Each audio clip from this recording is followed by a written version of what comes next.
It's time for Reason. If you're going to run as a Republican, then you need to uphold Republican values. Less government, limited taxes, less regulation, understanding the duties of the government. These are things that are the platform of the Republican Party. They've been the platform of the Republican Party for a really long time, and now Republican legislators need to uphold that, respect it, and fight for it, rather than saying they will when they run for office and then turning around and doing something different. This is the Voice of Reason with Andy Hoosier. Then I'll get on my knees and pray. We don't get fooled again. Don't get fooled again. That's what I'm talking about. Welcome into the Voice of Reason on a beautiful Tuesday morning, broadcasting live out of the heart of the nation. Here in Wichita, Kansas on the Big Talker, 1480 on the AM side, 102.5 on the FM side, KQAM. Simulcasting on TV, KGPT TV, channel 2610. Hey, it's great to have you along. It's great to be with you on a pre-Independence Day, baby. This is one of the greatest holidays of the entire year, if not the greatest holiday of the entire year. What do they always say? The conservatives and Republicans, we always look to as if every day's the 4th of July. Democrats, progressives always look as if it is April 15th. And today, even though it may be July 3rd, not quite July 4th, today is going to be our big celebration. We're going to have some fun. We got some great guests today, as we always like to do, but we're also going to have a little fun today when it comes to celebrating the 4th of July. It's open lines to you today, 316-721-8255, 316-721-TALK. If you want to join into the program, you are more than welcome to do so. Before we get into, however, the patriotic side of this, I do have to ask you one question, and this is something that I've never done before. I've never done this in my life. I've always found it completely useless for the most part, unless you're actually doing it appropriately or the best way that you can. But it's a little absurd. I don't know if you're aware or not, but there is a protest going on in Wichita right now. It started yesterday. It went on overnight, and it's still going on today. Now, there's not very many people out there, obviously, but they are protesting right at the corner of Central and Woodlawn against ICE, against the ICE office here in Wichita for immigration. And they're out there, of course, protesting about don't separate children and their families, and we need to ban ICE, and the heck with this, and yada, yada, yada. And they apparently the issue was what they were trying to protest because they just felt they had the right to protest, so they did, because apparently just because you can, apparently you should now. There's no line there to say, well, you know, doesn't matter whether I can or can't. Do I need to and should I? But they're protesting right now, and they ended up camping out overnight there. They have tents. There's about 10 tents out there. It looks really dirty, and the reason I know this is because I live right by there. And I drove by this morning at about 5 a.m., and I was really excited because I was hoping that they were all sleeping and I could ride my horn as I drove on by the intersection and turned just to wake them up. I mean, if they're going to protest, then there's no rest for the weary kind of thing, right? So I figured that if they were going to be there sleeping at 5 a.m. in their tents, then I should wake them up appropriately because they got to get going. They got to get moving. I mean, come on, they got to be protesting. They got to be really standing up and being the true troopers that they claim to be. So I thought about doing that. The sad part was that I got to give them credit. They were up at 5 a.m. sitting in their lawn chairs. They were sitting there. They were having the great. But it looks really dirty. I don't know if you've noticed this or not, but usually when progressives like try and camp out and protest, they litter, they vandalize, they spray painted a lot of the poles in the area. It just looks filthy with a bunch of people camped out there thinking that they're doing something important. So I'm thinking, and I know that you obviously can't because you're working during the day, but if they're still there after the show sometime, I may go and start a counter protest. And it may just be me holding an American flag with a sign that says, I support Trump and ICE. I mean, it would piss them off enough, right? It would upset them to the point to where they would probably start chanting my way and start yelling at me. But you know what? It is my job to ruffle feathers a little bit. That's why I'm on the radio. To give information, to try and promote what I believe is right, and then to try and represent for individuals that don't normally get to because you're too busy, because you're working every day and looking about what you're going to do with the family. So I think if they're still there after the show, I may have to go and get an American flag and a couple signs and just go and stand across the street just for the heck of it. Why? Because I can. And if they're going to do something useless and pointless, then I might as well do something useless and pointless as well. And if the media is going to cover them, then the media is going to be asking why the heck I'm there. And then we can at least get a little bit of sanity back in to Wichita. Welcome in 316. I don't know. I may not. Maybe if you want to join me and we get a few more people, maybe it might be a little fun. I don't know. It's not going to be anything special. Stand there for an hour or two, holding a sign, waving at them as they get really, really angry and belligerent with us, and then see where it goes. And hopefully that's it. And then we come home and we feel apparently very productive, because I'm trying to get into the mind of a protester. As a professional protester who just goes out and does random things just for the sake of doing it and seeing that they're really motivated, they're very passionate, they're believing in what they're standing up for what they believe in, and they're being very productive. To me, I just don't get it. So I'm trying to get into the mindset of a protester. And I'm wondering what the value of it is for me to go and stand on a street corner with a sign for an hour or two and get people all riled up and then go home and say, oh, that was a productive day. So I'm really considering this just for my very first protest. I'm really considering me actually trying something like this. I don't know. And you know that they would lose it. Their gasket would blow if they saw someone across the street holding a sign saying that we support Donald Trump, we support America, we support borders, and we support ICE, while they're there trying to protest ICE. You know that they would lose it. So if it's just me sitting there for an hour or two with a sign, then I might just do it just for the heck of it, because I really want to get the full experience of what of a protest. I don't know. 316-721-8255. I don't want to spend a whole lot of time on that, but I did find it quite ironic that they did camp out there. They're probably very smelly right now because it didn't get below like 80 degrees all night long. So they probably had a wonderful time camping. I'm sure they feel very important and very high right now. High in maybe multiple ways, but they're on the street corner at Central and Woodlawn. I may go and just do something after the show a little bit if they're still there. I don't know. Maybe not. It's not even worth my time really, but if they're going to do something useless and pointless and the media covers them, then we might as well do something useless and pointless ourselves just to have a little fun with it. Because you know me, I'm the sarcastic jerk that would do something like that. So why not? 316-721-8255. I do want to get into our 4th of July celebration today. The big question that I have for you is that talking about maybe the protests, talking about the current events today, talking about making America great again, or talking about the division that we have. We talked about some of the Antifa protests that have been happening the last couple of days and over the weekend that really started some shenanigans. And the question that I want to start off with this morning is, if the founding fathers were here today, if they were here and they were the ones that signed the Declaration of Independence that was ratified for the second time, the second ratification of it today on July 4th, 1776, if they ended up being here today, would they be proud of what we've done with this nation? Would they be proud of what we've done, of the direction that we've gone, of policy that we've implemented, of the opportunities that we've tried to give the young generations, of the businesses that are happening right now, of the economy, of the freedoms that we have in society today? Would the founding fathers and those who signed, I understand some of those are a little bit different, but the signers of the Declaration, because that's what we're celebrating today really, is the Declaration of Independence. In our Independence Day, the day that we said we would not take any crap from Great Britain. We would not take the high taxes. We would not accept them taking away our guns. We would not accept them putting in ridiculous, absurd laws and rules and regulations on us without any type of representation, that we're sick and tired of it. Would they be proud of us today? Or would they be ashamed of us today? That's what I want to start off the show with today. 316-721-8255, 316-721-TALK. Let's start taking some phone calls today because it is open lines to you. Line number 1, good morning. What's your name? My name is Eddie. Good morning, Eddie. How are you, sir? Hey, I'm fine. Happy 4th of July. Happy 4th of July, my friend.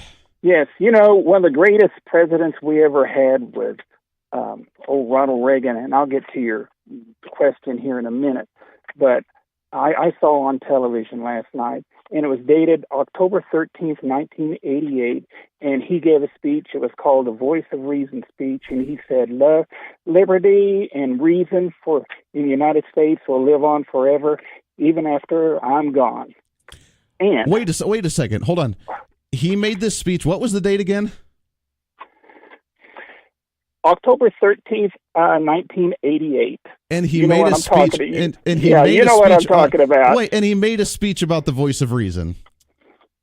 Andy, I'm pulling your leg. Hey, Anyway, well, you know what? That just made my day right there, because we're gonna do that. We are gonna make this happen. We are gonna carry on that legacy. And by golly, if he made that speech on that day, we are gonna do this thing. I love that. you know exactly what I'm talking about, don't you, boy? That's right. That's what I'm talking about. You got me all geared up for the day. Let's do this. Anyway, you're talking about I think honestly, okay, this is what I really believe. I think the founding fathers would have said, did we go a little bit too far on the freedom of religion, and did we go a little bit too far on the freedom of speech? Because the people of this day and age, they're just run amok. I mean, they're just, no common sense. I mean, they're just almost using the word taking advantage of the freedom of speech and taking advantage of the freedom of religion. It's Sure. just getting ridiculous. That is true. It's no longer about just being able to enjoy the freedoms that we have, but it's about pushing the envelope to the point to where you start turning people off from it. And that really goes into the protest that's happening in Wichita today right now, is that, they're doing it not for actually solving anything or fixing anything, but just because they can, and they want to push the envelope enough until, I saw a post yesterday to where people were ready and they were taking selfies and pictures and saying, you know what, we're ready to be arrested today. And, these are the people that I'm going to get arrested with today. And the idea, and it's like they're openly saying, I want to push the envelope so far to where I get arrested and then I can play the victim because they violated my freedom of speech, because I should be able to do absolutely anything that I want to without restrictions in any way, shape, or form. It should be complete anarchy, because if you try and tell me this is the line that you can't cross, then all of a sudden I'm going to try and cross it because I have to push that envelope. To me, that's a blatant abuse of the freedom of speech in the First Amendment that we have, as opposed to actually just cherishing it and enjoying what we have. Absolutely right. I came from a family of 4 boys, and all 4 of us joined the military, 2 Marine, 1 Air Force, 1 National Guard, and 2 went to war. I was fortunate enough that I didn't go to war. I think God was looking after me. But one of my brothers was killed in a war, and so ever since and that happened when I was 6 years old. And so I've just had an absolute love for this country ever since then. I didn't turn hate towards the country because my brother, but I just don't understand these people that do not realize that freedom isn't free. Sure. They just, anyway, I think I know what these people want down there that's protesting, down there at ICE. They want a pole dancing bartender from Tijuana to run for Congress, or even maybe run for president. Who knows? Well, you never know. What do you think? Should I go down and do a counter protest just for the heck of it?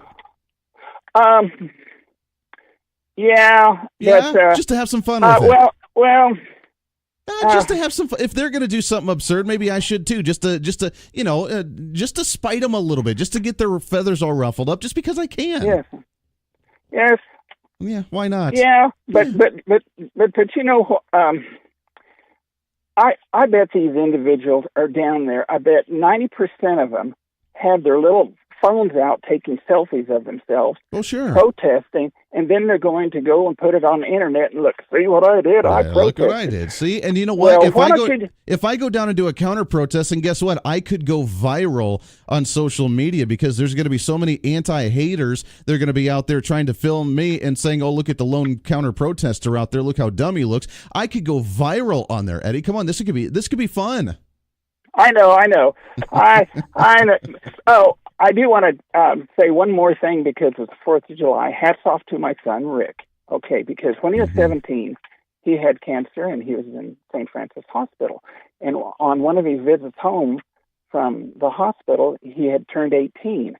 And that kid said he wanted to go down and register for the draft. And so he registered for the draft when he had cancer. And that's what I call somebody that was raised in the house and that's absolutely God's truth, from a family that really, really loves this country, just like your family loves this country. Amen to that. I love it, Eddie. Happy 4th of July to you, my friend. Enjoy the holiday. Go shoot off some fireworks and have some fun. And thank you for what you and your family have done to it, because that's fantastic. And you know what? That right there, that is actually doing something productive. That's doing something worthwhile. That's doing something that actually benefits or actually goes towards a cause, rather than camping out in the middle of a street corner overnight and thinking that you're doing something productive. That right there, my friends, is what it's all about. We'll take a break, 21 minutes past the hour. We got a lot to get to today. I want to talk about, again, some of the basics. I know that it's kind of a civics class today because Independence Day, 4th of July, the celebration, we go through this every single year. But it's important. No one else is teaching this stuff. No one else is talking about it. And you know what? It's okay to be proud of your nation, which is what we're going to do right here on this show. Why? Because we are the most patriotic show on radio and on TV. Got to take a break. This is The Voice of Reason. Lots more to get to today on a Tuesday. The Voice of Reason with Andy Hoosier.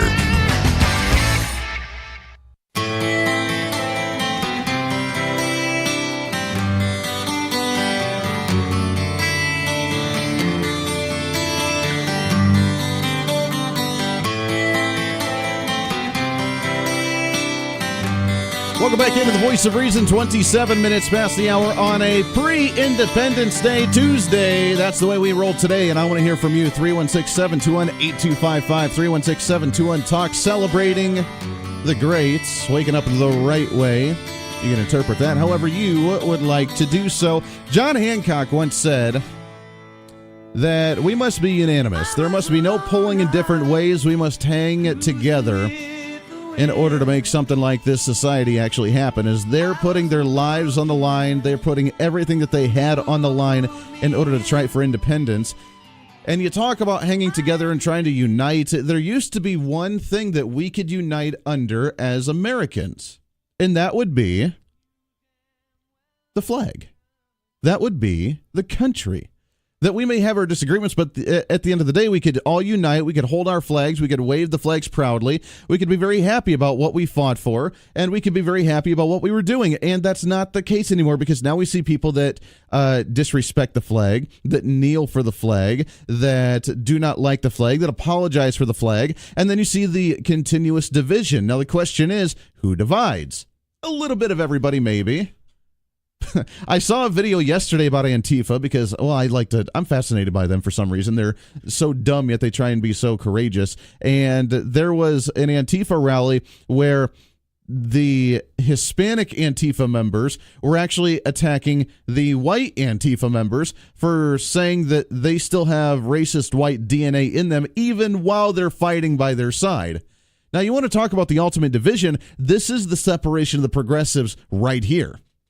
This is the Progressive Party not knowing where to stand, not knowing what platform they actually believe in, not understanding what they're trying to fight for, but just being angry at everybody and lashing out even at their own, which I find quite ironic. Now, as we read a quote like John Hancock, we must be unanimous. There must be no pulling in different ways. We must hang together in order to be able to win this battle, in order to be able to win this fight.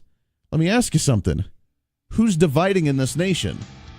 Who's dividing us in this nation? Who's separating themselves from the rest and not even listening to anyone else? Who is so angry at the world that they've turned on everybody, including their own, in order to divide this nation?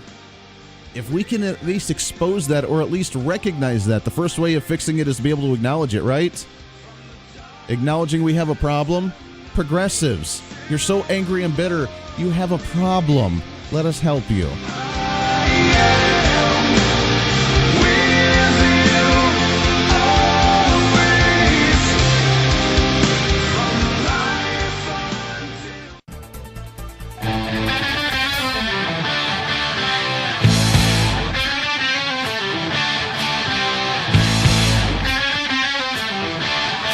Your home for entertaining radio. This is your fault, too, man. I keep missing Rush Limbaugh's morning update every morning because I'm listening to your show. This is The Voice of Reason with Andy Hoosier. That's the way we roll. Welcome back into The Voice of Reason, kicking off your pre-Independence Day Tuesday. That's the way we roll today, and we want to hear from you. It is open lines, 316-721-8255, 316-721-TALK, the most patriotic show in America. Well, because why? Because we can. Pushing that, I guess if you're going to protest and push the envelope of the First Amendment, we can push the envelope on patriotism until you bleed red, white, and blue, baby. Because that's just the way that you have to be. If you're going to preserve what we have in this nation, then we need to fight for it every single day. 316-721-8255. 316-721-TALK. As we go into the 4th of July, it's always important, especially for the younger generation, maybe for the older generation, to remember to kind of revisit just a little bit. But it is always good for us to understand why, what we're fighting for, and why we're fighting for it. Some just don't understand. Some don't care. Some don't get it. Some never learned. Some just don't know. Some are just naive to it. And it's our duty to understand. For example, I saw a story from U.S. News that says as July 4th approaches, Americans debate democracy's fate. And it says Americans have disagreed about the role of government since the country's founding, but as the U.S. nears its birthday, some feel democracy itself is in the dock. And the very first thing that I stop and think of is it drives me nuts. It blows my mind how so many people are under this assumption about this whole phrase about democracy. And how everybody's all about democracy, and how whenever we hear even politicians go out and say, oh, we got to preserve the democracy, it drives me up a wall. And as we try and teach the young generation, who, by the way, being in public education is going to be very difficult for them to try and grasp this, maybe, because we're just not teaching it anymore. It's not even the fault of the teachers. Just many are not teaching this anymore, that we don't live in a democracy. We don't. Now, how many people are actually in the shock and awe about that statement? We don't live in it. We never have lived in a democracy. Our founding fathers actually were very worrisome about a democracy, and that we need to remember that we live in a constitutional republic. In a republic. You ever watch The Gladiator? You remember that movie with Russell Crowe? Are you not entertained?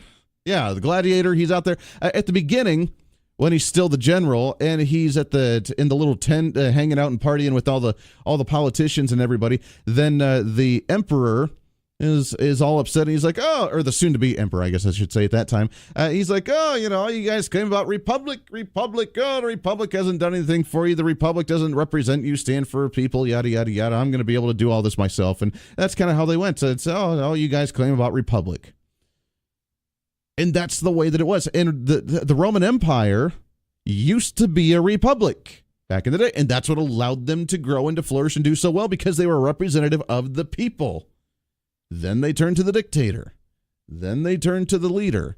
And it became an emperor and ended up expanding his power. And the republic was essentially dead. And all the republic members of Congress were essentially irrelevant. And that was their collapse. We don't live in a democracy.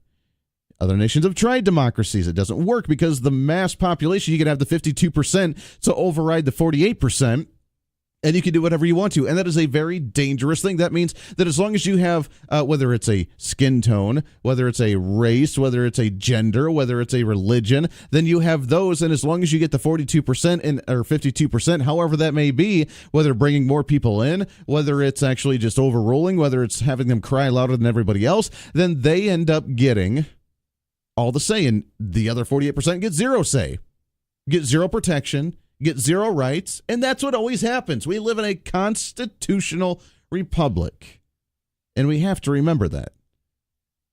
And we don't teach that in the schools anymore. My school, they taught us that we lived in a democratic republic. And that one didn't make any sense either. To some degree, I guess you could kind of make that argument, kind of, sort of, make a democratic republic. But to me, that still doesn't make any sense. We live in a constitutional republic. The other way that you can look at this is who remembers the term federalism? Who remembers the term federalism? I know this is going back, and people are like, Andy, this is way too early in the morning for this stuff. But as we celebrate Independence Day, as we celebrate the 4th of July, what are we celebrating? And do we understand what this nation is, the uniqueness of this system, and why we're fighting so hard to preserve what we have? It's not just the fact that we have the right to eat barbecue and have apple pie and drink moonshine on the weekends because we're an American. That's not what we're fighting for. That's part of it. But we have to understand what gave us that ability. We have to understand the greatness of what we're doing right now. We have to remember the terms like constitutional republic. We have to remember the terms like federalism.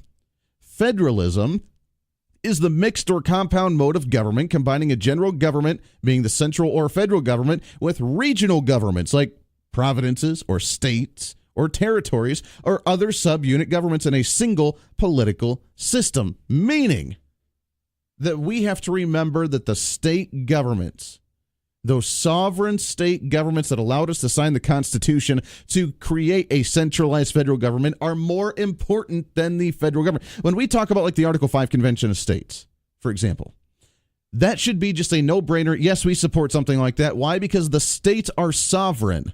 The states are sovereign, and we give up some of the states' government's rights in order for a centralized federal government to do certain duties, like international diplomacy, international trade, foreign policy, that sort of thing. Other than that, the states themselves have the rights to make decisions. And right now, we don't do that. Now we have such a strong, centralized federal government that the states have very little power because they're always groveling and begging to the federal government to do what they need to do. And then they get their hands tied because of the fourth branch of the bureaucratic government, which is the agencies and the departments and all the other BS that goes along with the federal government. And then the states are struggling just to be able to do what they need to do, to be able to grow, to be able to create business, to be able to bring people in, to be able to keep unemployment rates low, to do whatever they have to do. It's very difficult. And we've forgotten the term of federalism because no longer do we look at state government as important any longer, when in all reality, they're supposed to be more important than any other type of government, and the federal government should be asking the states permission to do anything. But that's not the case anymore. Why? Because we've forgotten these simple principles. We've forgotten these simple understandings of how we're supposed to be operating. If we are a sovereign state, then when the federal government tries to say something, then we should be able to say, yeah, no, you're not allowed to do that. And that's really what like an Article 5 Convention of States would be, is be like, yeah, you know what, we're going to put caps on you, federal government, because you're not supposed to have that power in the first place. And that's really all something like that is, because the states are supposed to be sovereign. Sovereign states that band together to say, you know what, we're going to give up a little bit of our duty in order to allow a centralized federal government to have some power. I know people don't like to hear that anymore. I know that they're saying, Andy, you live in 1776. It's time for you to get with the ages today. But that's the way it's supposed to be. That's the way it was intended to be. And that's the way that we have to continue to fight. And if we don't understand that, then what the hell are we fighting for? I understand that we're going to try and actually just be activists to try and preserve what little bit we have, but unless we actually understand what we're fighting for, we're just swinging the blade in the dark, are we not? We're swinging the sword in the dark, not knowing what we're supposed to hit, what we need to hit, or what we even are hitting. We got to remember these things. 316-721-8255. Let's take a phone call here, get your thoughts and calls. Line number 1. Good morning. What's your name? Good morning, this is Deacon. Deacon, what's happening, sir? Oh, it's a beautiful day, brother. Living the dream every day. Absolutely. Hey, you're talking about a republic. It reminded me of a quote from Ben Franklin. Mm-hmm. A woman asked him when they came out of a meeting, she says, Mr. Franklin, what kind of government have you given us? And he said, a republic if you can keep it. Exactly. And do you think we're keeping it? Absolutely not. No, we're falling into a democracy. That's where you get these mobs out there, thinking that they can get whatever they want because they yell the loudest. Yeah. And do you know what caused Rome to fall? You brought up Rome a minute ago. Oh, well, there's multiple different reasons why Rome fell, but one of the main reasons, at least in the point that I was making, was that they fell because they forgot to represent the people. You ended up creating something like the Colosseum to distract the masses, throw a little bit of bread out their way. They're all excited while the government ran off and did its own thing, and no one paid attention to it. See, I look at that as a symptom, not the cause. The cause, in my view, was that they were expanding too much. They were letting in too many people who did not love Rome. Sure.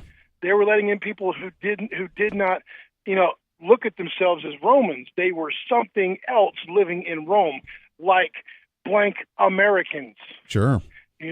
I'm an African American. I'm a Mexican American. I'm a something else before I'm an American. Sure. That's a great point. They expanded too far, and you're right. They didn't accept the fact that they lived under Rome, and they didn't have that identity. They didn't have that assimilation into the society, and they ended up tearing because you're right. I mean, they didn't have that unified voice of saying, we're Romans, we're proud of it, and we're going to stand with Rome. And that's, if you look at Rome, you're looking at America.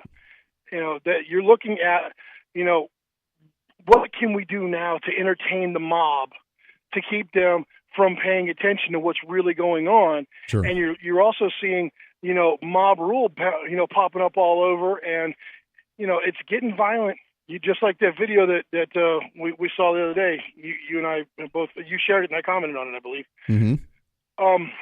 But another thing I got to do, I do it every 4th of July, every Independence Day, every, holiday where we celebrate our brave men and women in uniform.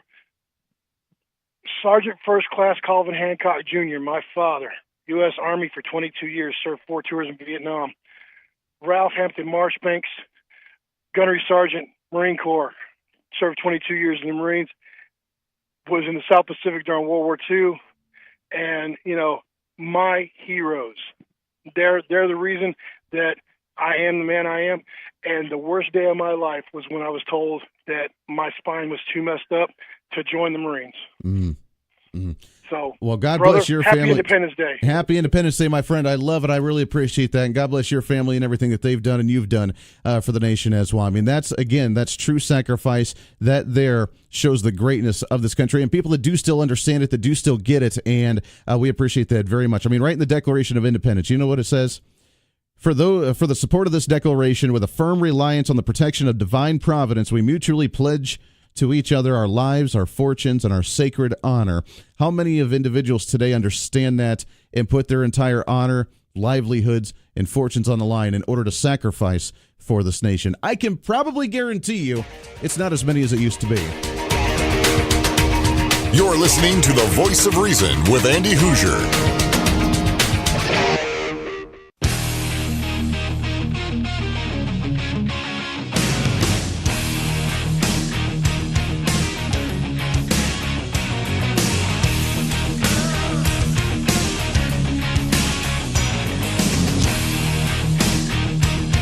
7 minutes past the hour, or to the top of the hour at least.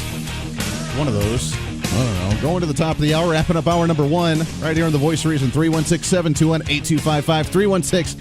316-721-TALK. We got a lot to get to today as we are celebrating our pre-Independence Day today, the greatest holiday of the entire year. We had talked about a little bit earlier about division in the country and the division that's created. And from what I've seen, and just as I can be the objective third-party outsider, just kind of observing things, but I can also be, of course, the partisan inside the scoop and being obviously one-sided because I am opinionated. I have my conservative beliefs, and I'm going to disagree with a progressive liberal belief. That's just the way it is. But I can also, at least I try to step back and try and be a third-party objector to observe as if I was someone from the outside looking in on everything. And there's a big difference and contrast between what individuals are fighting for. And on the conservative side, I've noticed that conservatives predominantly fight for just the rights that they've been able to enjoy throughout their life. They've been able to enjoy the things that the government has not regulated or controlled or taken away from them, while the progressives try and fight for continued government oversight, continued government regulation, continued class warfare, continued gender warfare, continued race warfare, continued whatever. They're the ones that continue to bring it up over and over and over and over and over again while they claim that they're trying to end these things. And for something like, as we mentioned so many times before, with race or with gender or with identity politics, which you shouldn't do in any way, shape, or form because that continues the identity politics, they continue to bring it up because that's their intention, whether it's unintentional or intentional or unintentional, that's what they bring up. And when we talk about the silent majority, I mean, for example, look at the protests that I mentioned out at Woodlawn and Central right now, protesting ICE, camping out there, dirtying up the street corner, having tents all over the place, causing an issue, spray painting all the posts, doing their thing. They're doing that all day, all evening, and all night. Why? Well, because they are the loud minority. The rest of the country doesn't believe that. The rest of the country doesn't believe that we should be trying to end or ban or abolish ICE in any way, shape, or form. Just like cops, we need Border Patrol in order to secure our borders. And if you believe in open borders, then you are completely loony. I'm sorry. That's just the way it is, because we are the silent majority. You're working. You have more important things to do in your life sometimes. Yeah, you show up to the voting booth when you need to. Yeah, sometimes if you really get a chance, you'll show up to a rally, or you'll show up to try and do a phone bank, or try and knock on some doors, or to support a politician, or to try and fight for what's right. You try and do what you can, but it's very difficult for you to do so. But we are the silent majority. And you know where we came from? We've always been here. But do you know where we came from? We came from you. The progressives who've tried to take us away, who've tried to destroy what we have. I have a piece here that I think sums it up brilliantly. You created us, the silent majority, and why we're so upset, and why we elected someone like Donald Trump. You created us when you attacked our freedom of speech, when you told us that we were not allowed to believe what we wanted to because it disagreed with your beliefs. You created us when you attacked our rights to bear arms because you think that every gun and every person carrying a gun is automatically going to be some kind of wild, crazy shooter. You created us when you attacked our Christian beliefs because whether you want to admit it or not, we may not have religious text in our Constitution or in our rule of law, but we were based on the foundation of religious principles and Judeo-Christian principles. Accept it. You don't have to like it, but accept it. You created us when you constantly referred to us as racist, day in and day out. And we're sick and tired of hearing it. You created us when you constantly called us xenophobic. We're not. Get over it. You may not like it, but you have to accept it. You created us when you told us to get on board or get out of the way, as Barack Obama had done many times before. You created us when you forced us to buy health care and then financially penalized us for not participating. We're upset about that. Because you're taking our funds, you're taking our livelihood, you're taking our health and the quality of life and sucking it out of the country. You created us when you allowed our jobs to continue to leave our country. You created us when you attacked our American flag. You created us when you confused women's rights with feminism. There's a very big difference there, and if you don't understand that, then go back to grade school. You created us when you began to emasculate men. And we like to have fun with that one, don't we? You created us when you decided to make our children soft. You created us when you decided to vote for progressive ideals. You created us, the silent majority, when you attacked our way of life. You created us, the silent majority. It's time for us to stand up and not be silent anymore, which is what we did with Donald Trump and which is what we're going to continue to do every single day, and especially when it comes to the patriotic holidays like the 4th of July, because even though you created us, we're not going to back down. We're going to win this. We're going to continue to fight for American traditional conservative constitutional values day in and day out. Hour number 2 of The Voice Reason coming up.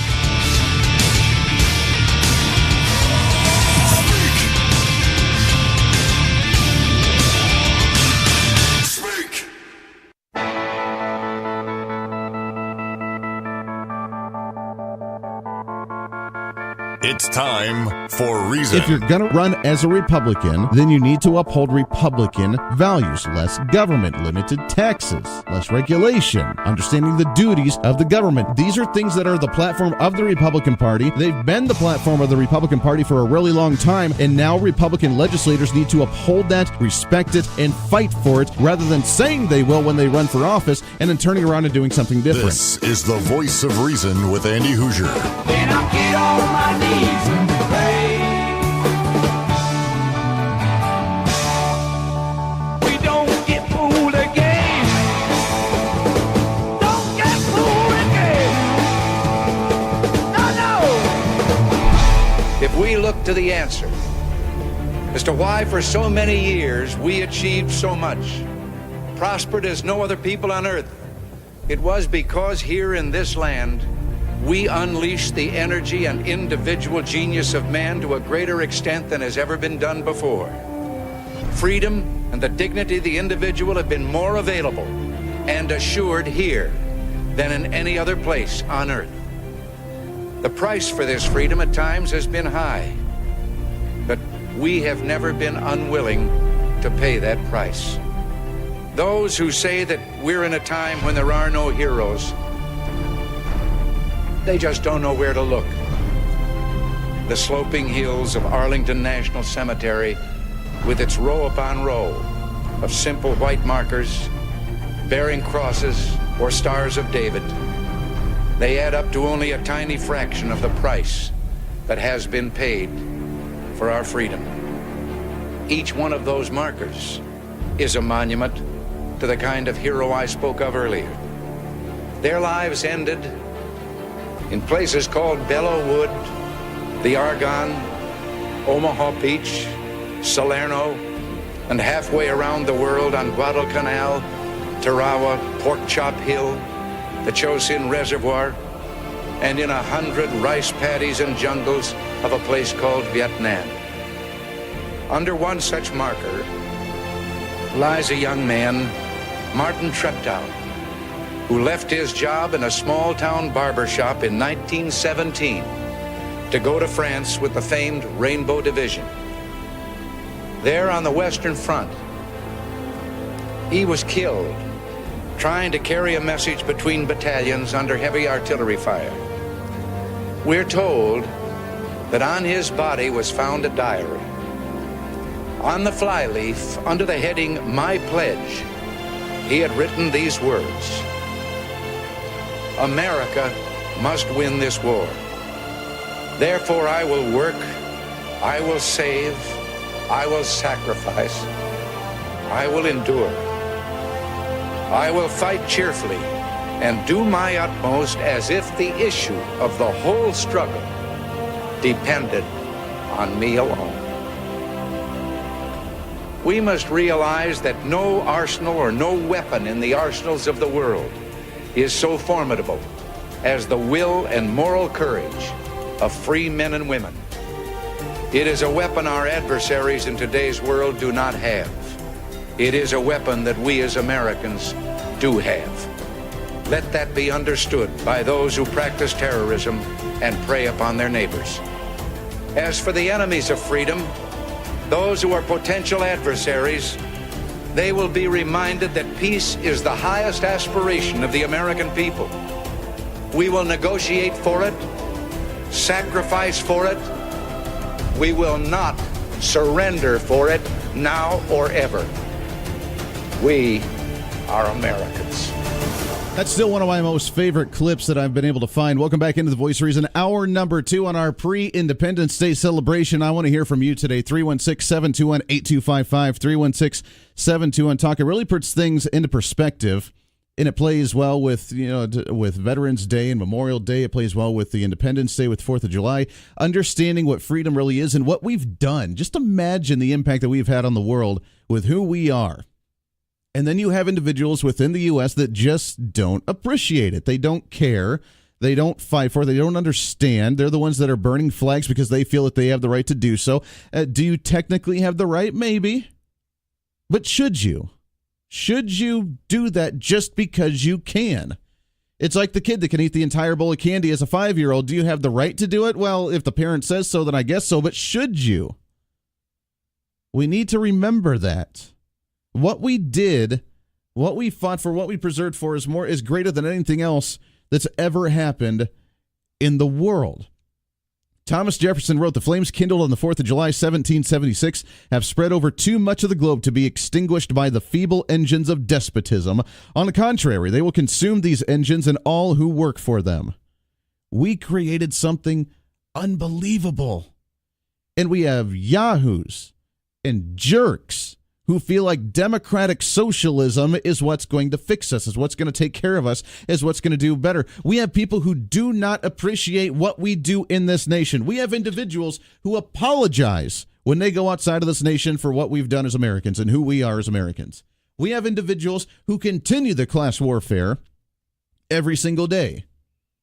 I found a story that says telling poor, smart kids that all it takes is hard work to be as successful as their wealthy peers is a blatant lie. Are you kidding me?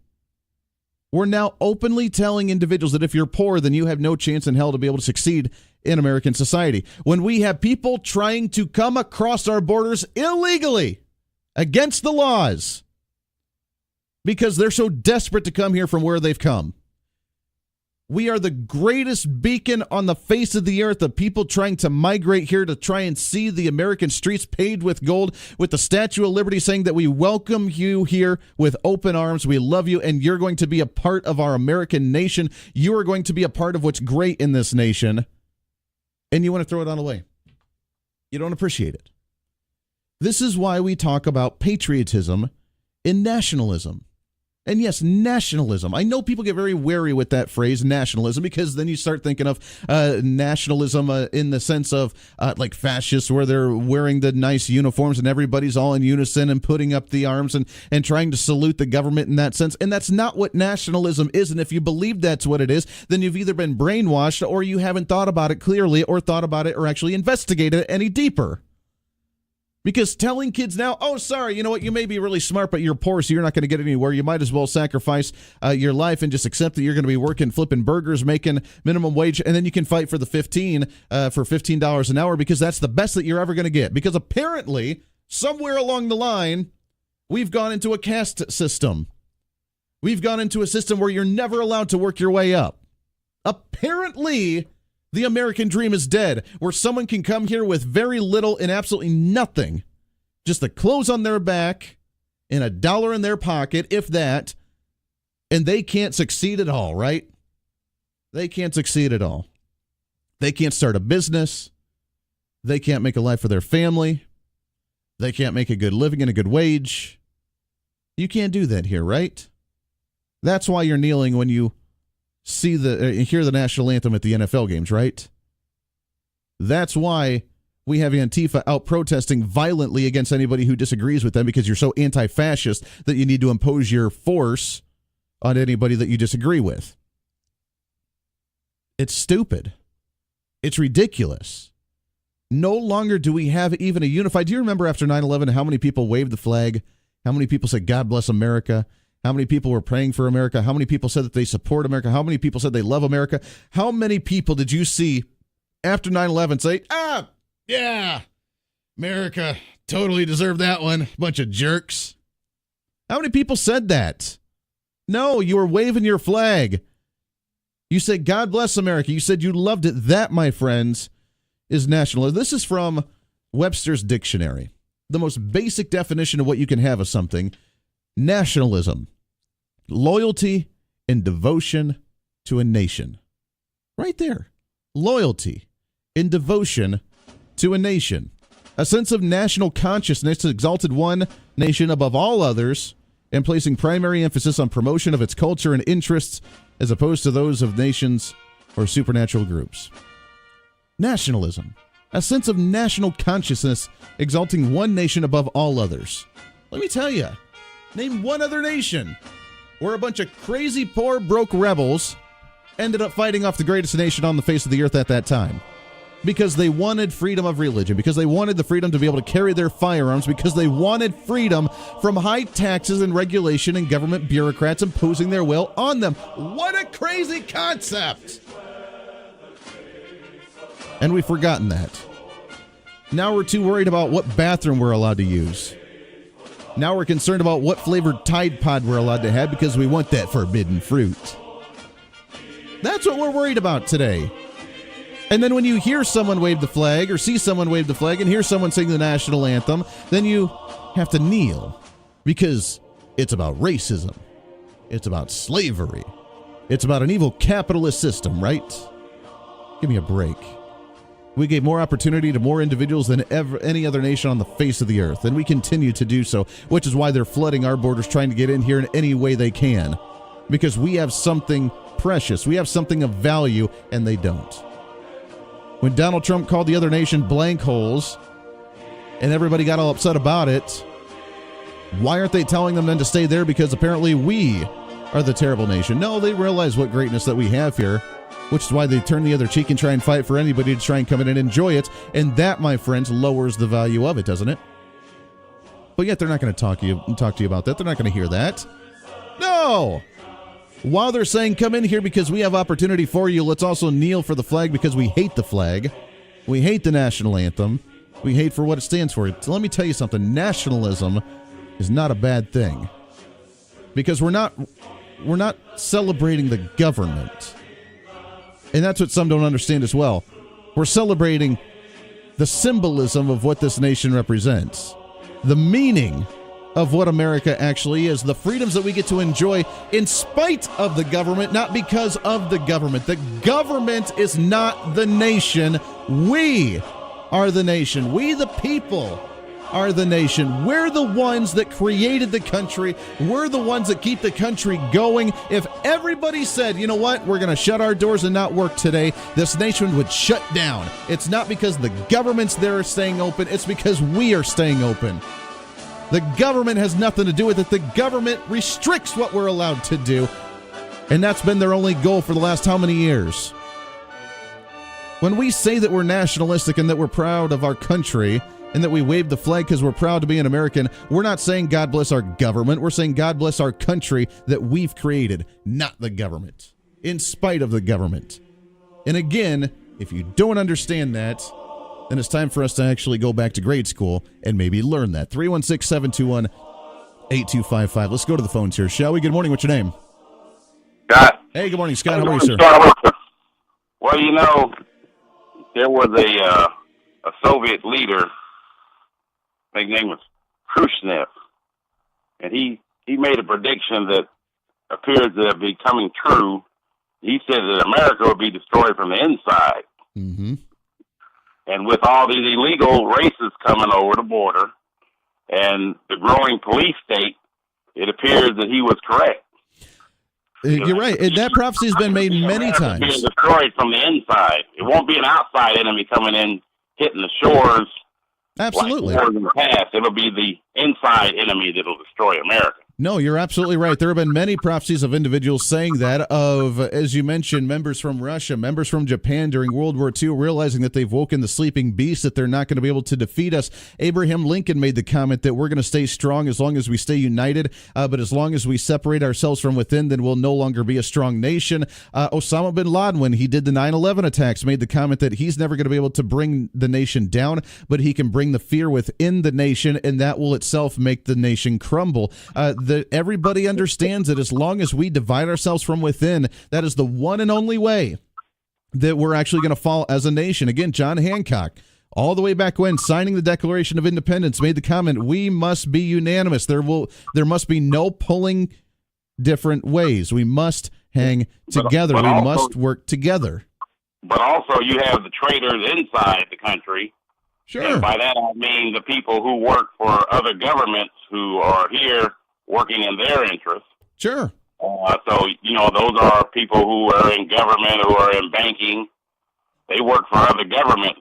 Well, we need to work on this country. Well, exactly. We need to be able to work on unifying the nation as a whole. We need to work on, and regardless of political differences, getting back to being able to say the one thing that we can all agree on is that we love this flag, we love America, and that we're going to stand with her through thick and through thin, and we work together when it comes to that. Scott, I appreciate it very much. Happy Independence Day to you, my friend. Great to talk to you. Let's go back to the phones at line number 2. Good morning. What's your name? It's Dan. Hey, good morning, sir. How are you? Good. Well, you know, you mentioned when you said nationalism, I've been preaching to my family for years that, you know, back in World War II with the spirit of Rosie the Riveter and having to sacrifice, my dad sold tires and had to ration those tires, and people couldn't understand. It was for the war effort. Well, now I told my family, we may have to pay $10 more for a TV. We may have to pay $100 more for a car, but that's part of our national, that's part of our war effort, because we're fighting a war on our borders now, not in Europe. And as Americans, if you want to do something, embrace the tariffs. Pay the $10 or go without the TV. But that's part of the war effort. That's what we need to do to assure the sovereignty of this nation. Well, that's very true. I'm glad you brought that up because, I mean, I know that a lot of people, even conservatives especially, are really upset about the tariffs and the trade that's going on and that Donald Trump's imposing this. And, you know, it's when he says that he's putting America first and actually making trade deals that are going to be beneficial to the nation, these tariffs and these trade deals are only going to be temporary until we actually prove to the rest of the world again that we're looking out for our best interest and that we'll make deals that's favorable to everybody. But it takes that shock factor at first of saying we're not going to deal with a unfair trade deal any longer, and we're going to do what we need to take. So, I mean, you're right. If it costs $10 to be able to purchase something because it's American made and the prices of the goods went up, then you know what? It's tough right now, but guess what? We just saw a massive tax cut where we have more money in our pockets. Let's utilize that. Let's embrace and support and invest in America again, and it's going to pay off big time in the long run again. Yeah, and it's not because we're patting the pockets of some stockholders. It's because we're having to fight that war on prices and to keep ourselves free. And that's what, as Americans, we have to understand that we're doing. You know, the people that, you know, you're not going to go fight with a rifle, but you can fight with your pocketbook. You can fight with the stand together as everybody. You know, I told him one time that, you know, we may fight with our neighbor because he broke my mower when he borrowed it. By Granny, when the oppression comes down the street, we'll stand shoulder to shoulder in the yard. Amen and that's to that the way one. It should be. Absolutely. I love that. It's a great point. I appreciate it very much, my friend. Happy Independence Day to you, and enjoy the holiday. I appreciate that. Got to take a break, wrapping up this segment. When we come back after the bottom of the hour, we'll still have Brian Fry, City Council member. He'll be in. We'll do a little patriotism with him as well. Your phone calls, we'd love to hear from you on your patriotic day. The question that I have that I posed this in the first hour, if the signers of the Declaration of Independence were here today, right now with us, would they be proud of what we become and what we do today, or would they be ashamed? I'd love to hear your thoughts on that one. 24 minutes past the hour. This is The Voice of Reason. This is The Voice of Reason with Andy Hoosier.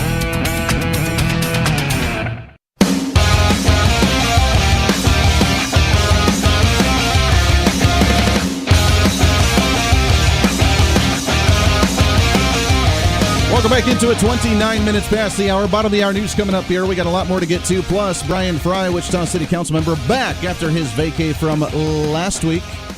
We'll chat with him on what's happening, what happened with the meeting last week, no meeting last week. What's going on with the meeting for the upcoming meetings at the Wichita City Council. Plus, we'll continue on with our patriotism of the day, our nationalism, our flag waving, and if you don't like it, then you can just get out, because that's the way we roll, baby. Plus, coming up in the 8 o'clock hour, we're going to be having LuAnn Nigara.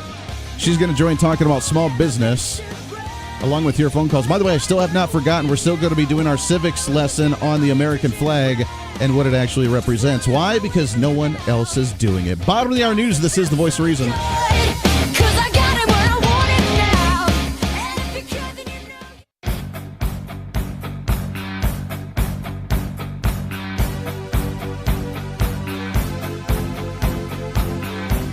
Waking up the right way. I look forward to listening to you every morning when I get ready for work. This is The Voice of Reason with Andy Hoosier. Oh, yeah, we're just doing the thing, trying to get you all patriotic. I want you going to work today bleeding red, white, and blue. I want you, so when you get so frustrated and excited at work that you punch a hole in the wall and it has, stars and stripes on it. That's the way we're talking about today, waking you up. I don't know why you'd punch a hole in your business's work, but nonetheless, if you do, then it's there. Welcome in 316-721-8255, 316-721-TALK as we roll along today on a pre-Independence Day Tuesday. It is time, though, for our city update. We built this city.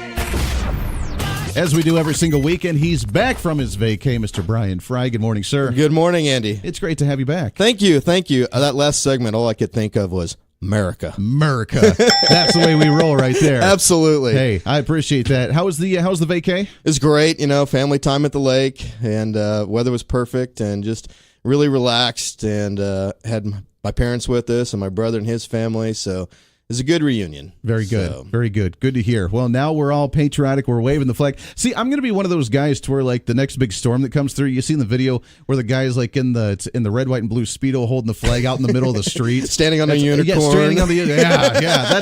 That's going to be me one of these things, except for the whole Speedo thing. But, that's we need to get back to that gratefulness, that appreciation, that patriotic sense, because I haven't felt it in a while. Yeah. I really haven't. I love it going through our neighborhood every July 4th. They put flags in every street, on every yard, and you see that throughout the district and throughout the city, and I love that display. We hang a big flag off the front of our porch and then on the back deck also. And I love it. And so absolutely, just July 4th is one of my favorite holidays just because of what it means to celebrate as a country. Exactly. That's what we're all about. Well, good. Well, today you guys do not have a city council meeting. I did appreciate being able to talk to Cindy Claycomb last week. That was a lot of fun. She was great to have on the show. We'll get her back on as well.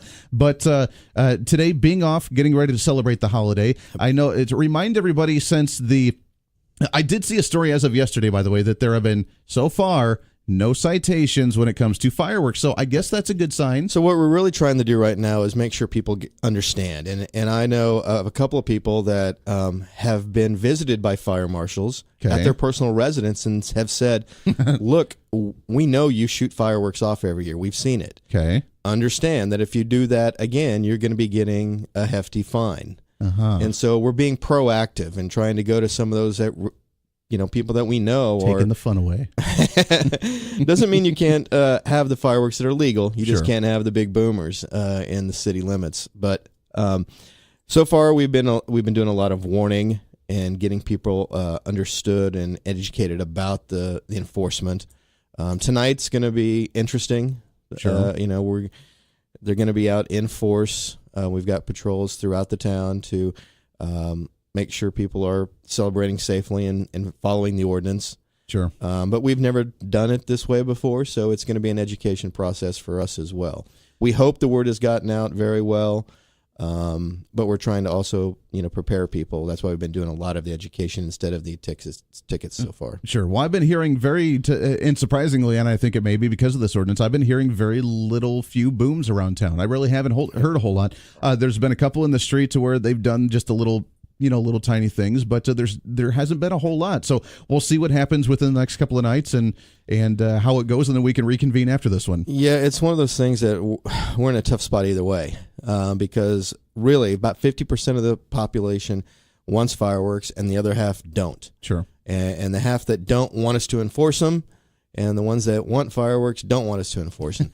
So we can't win either way. We can just try to do what we think is the safest for the community and try to keep it to a minimum. Mm-hmm. And we'll see how this year works, and then learn from that and make tweaks and go forward that way. And I hope that we do, because my position. I really would like to see them, and I think that the compromises that were on the table between a public domain for people to be able to shoot them off, or for an X amount of time for a 2 or 3 hour window to be able to do that, I think would have been a fun compromise. It didn't happen that way, so we'll see what happens with this one, and then hopefully we can kind of tweak it and reconvene a little bit going on for the next holiday. Right, and again, where we live, we've got people that have shot off so many fireworks, you can see your shadow. Sure. It's that bright in the sky, right? I love that. That's America. Exactly. But, I have seen fewer than I have in previous years. Sure. And I think people are hopefully understanding and getting it. But, again, it's something that we'll learn and possibly tweak for next year. And as we go deeper into this, we'll see. Sure, absolutely. Well, very good. That's going to be now. There are going to be public fireworks as well, though. So remind everybody how, if they do want to experience the big ones and the big show and everything, where and when that's going to be, so people can enjoy. Right. Our Wichita Parks Foundation sponsors an event called Red, White, and Boom, and that takes place downtown on the Arkansas River, and it's a concert and food trucks, and then a big fireworks show. Sure. And that's free to the public. And that's on July 4th. Okay. And you can still go outside the city limits and shoot off fireworks in the communities where you buy them. Sure. You'll heard that phrase, shoot them where you buy them. So Mays and Goddard and Andover, they sell the big stuff, and you can go out there and shoot them. But the celebration that Wichita sponsors, Wichita Parks Foundation sponsors, is tomorrow night, and I think the concert starts at 5 or maybe 7. It's online at wichitaparksfoundation.org. Sure. But that's the big show that the city celebrates. Sure. And that's going to be right after the Wingnuts game, correct? I think there is a Wingnuts game, yes, and then the Naughty Astronauts, or maybe they just call themselves the Astronauts now. The Naughty Astronauts. Well, I think that's what they used to be called. They may just be called the Astronauts now. Okay. But they do a concert and then the fireworks show. Very good. Now, we do have to remind everybody as well, though, that if you do shoot off in the outskirts, in the communities, to be careful there as well. I know that it has been a relatively dry season, and we don't want to see any forest fires or any kind of wildfires going on. That's always been the big concern. Now, I understand. While I was on last week, it rained a little bit, but probably not enough to really get everything drenched. But yeah, that's always the concern, especially in these parts of the country with all the crops and everything. So sure, absolutely, very good. Well, that's going to be fun for tomorrow for 4th of July. Now next week you guys are going to be back in action as usual again, right, going forward with the rest of the summer and really kick off of July with your meeting next week. What are you guys looking at doing? So right now we're still really deep into the budget cycle. We are starting to do some town halls and our district advisory meetings, laying out the budget for next year and the proposed plan that the manager and staff have put together. And we always do the budget and the capital improvement plan at the same time, and that's our 10-year look at investments that we're going to put in infrastructure and so forth. Right now, I mean, we are required to have a balanced budget that we approve, and right now we're about $1.5 million off, expense heavy. Mm-hmm. So we've got, and we're very conservative in our revenue projections. That's just the way our staff has always been. And we always, I like to hope for better and know that we're going to grow and get there. But from a planning standpoint, we tend to be very conservative on the revenue side. And then we make it up on the expense and look for where we need to be cutting and maybe not spending as much on things. Sure. And we have, like I said, about $1.5 million that we're off right now. We have gone through and identified those untouchables, the police, the fire, the public works. And then we've found some other areas that maybe we don't need to be doing anymore, or figuring out a different way to do it to save some of those dollars. And that's everything from street sweeping to library branches to what else is there? We've got a list of about a dozen things that we've identified. Sure. Now, it doesn't mean that we're going to do all of them. It doesn't mean that we will do any of them. Sure. But we have to start somewhere. And so staff has identified possible decision areas that we could, possibly cut. And again, it's everything from code enforcement, street sweeping, animal shelter. We've talked about this before. Mm-hmm. We're not going to get out of the business of dangerous dogs. Right. And responding to that. But the shelter part of it, maybe we'd be better off outsourcing that to a nonprofit agency and letting them run it, and we support it. It's an idea. But, letting them take care of the adoption and the shelter and so forth. Sure. But we stay in the business of the dangerous dog ordinance and responding to that. But, that's possibly... How many kind of dangerous dogs calls do you get on a frequent basis? Do you guys know? Do you guys kind of keep track of that? Yes, we do keep track of that. I don't know it off the top of my head. But yes, they keep very good track of that. Sure. Because there are officers that do that specifically. Okay. So, but those are just areas that we're looking at, like I said, and we've got all of July and then part of August, and then we'll finalize it. So you'll be hearing even more about it. The manager presents the budget to us on July 17th. Okay. And then there's a couple more public meetings for people to weigh in and say what they'd like to see or not see. One of the things we're committed to is hiring 32 additional police officers, because we have done studies that said we're 73 officers short to really do the community policing officer plan that Gordon Ramsay has identified. So we're going to do this in phases, and we're going to hire 31, and we're not going to do that by increasing taxes. We're going to do it out of the existing budget. And so that's why we're a little, like I said, $1.5 million heavy on expense side, because we want to make sure that we can do all these things. Sure. And hire those officers. So that's a big change for us, and it's a big change for us. Yeah, it's about $3.5 million between staff and equipment, benefits, and so forth. So yeah, that's a big change for us, though. Well, right. And I mean, as you mentioned before, I mean, it's going to be good news if we're able to do these projects as you guys wanted to do what we need to within the restraints of the current budget. And as you said, moving things around, being able to consolidate some things, being able to outsource some things is going to help. The fact that you're projecting lower revenues than what potentially could be for the city is good news, because if you see more than that, then all the power to you. Then it's going to be good. It'll show the growth and show good things, but we're constrained to a smaller budget in that sense. So it sounds like it's at least in a good discussion right now. The best thing that would happen is if the economy takes off like Mercury. Right. And if our economy is just growing fast, then that cures a lot of things. But we can't count on that. Sure. And so I believe that our responsibility is to take care of those core services with the revenue that we do collect. And that's fire, police, public works, clean water. and quality of life. Now, how do we do that within the confines of the budget? Well, got to be very careful. That's the fun part. Exactly. That's what we signed up for, right? That's the fun part. Very good. We got just a couple of minutes here. We have a caller on the line. You want to take a caller? Sure. 316-721-8255. If you have any questions about the city council going into the holiday weekend or the upcoming budget stuff, let's get your thoughts on this. Caller number 1. Good morning. What's your name? Hey, this is Doug. What's going on, Doug? Hey, so I got a question. Who's responsible for the traffic lights between Wichita and Goddard on Kellogg? That's a good question. Well, I mean, certainly Kellogg falls inside the city limits, so any lights, I think the only lights that we have now on Kellogg are at 119th and 135th. I don't believe there's a light at 151st. So we just capped the light at 111th. So I think those are the only two lights that remain there between Wichita and Goddard is 119th and 100. What can be done to sync those lights so that Kellogg doesn't have to be impacted for all these little bitty piddly-ass side streets? Right. I don't know if those are synced, if they are timed to each other. That's a good question. I can look into that. I know that by capping the light at 111th, that has made a huge difference in that area right there in front of the Cotillion, Brady Nursery, and so forth. That's really stopped a lot of the log jam and the accidents that were happening. And we've committed to that experiment for 6 months and see if it does. And right now they're saying it's working tremendously.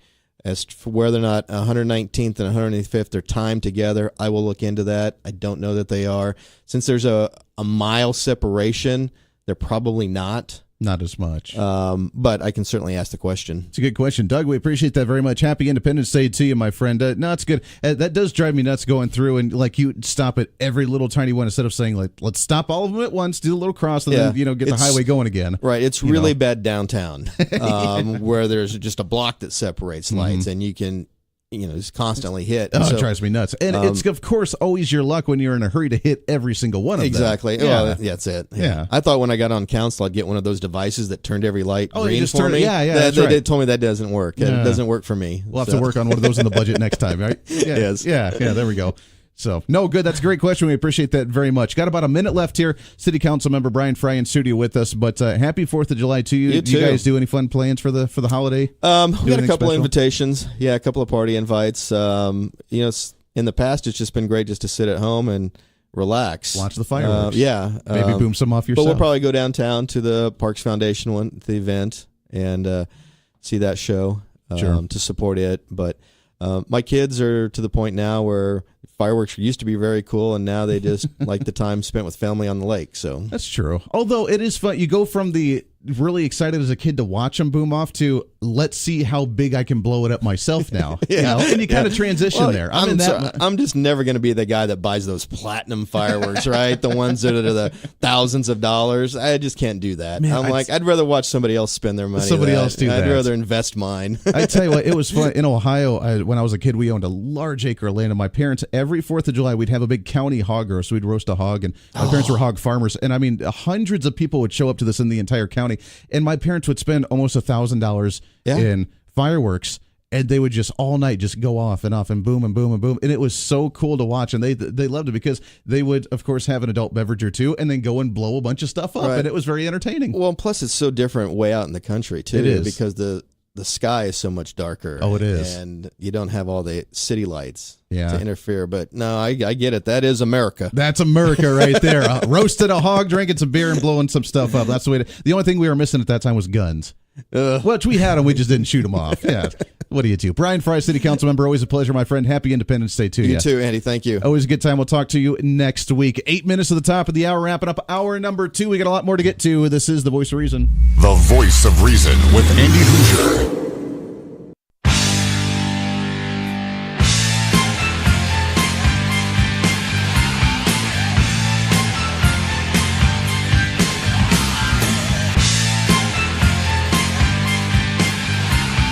Wrapping up hour number 2. We got a lot more to get to today. Coming up in hour number 3, we're excited to have LuAnn Nigara. She's going to be on the line talking about small business. Also, it is time to get into our civics class. and talk a little bit about patriotism, nationalism again. Also, I know that many people may kneel, may turn their back, may step on it, may burn it, but you know what? The symbolism of the flag, what it represents as we go into a 4th of July Independence Day celebration. And as you just heard from Wichita City Council member Brian Fry about the whole fireworks thing, let me just tell you something. I truly, honestly, wholeheartedly believe with every fiber of my being that one of the most patriotic things you can do during the 4th of July is to fire off fireworks. So do it. Celebrate. Now, I'm not saying to shoot off the big ones. I am saying to celebrate the 4th of July however you deem necessary. I don't want to go against anything or advocate for any type of violating the rules. I am just saying that I truly, honestly think that the enforcement of saying you're not allowed to is a little bogus. I honestly think so. And I understand people's concerns. I understand. But at the same time, that's our patriotic duty. It is one night a year. Give us a break. Come on.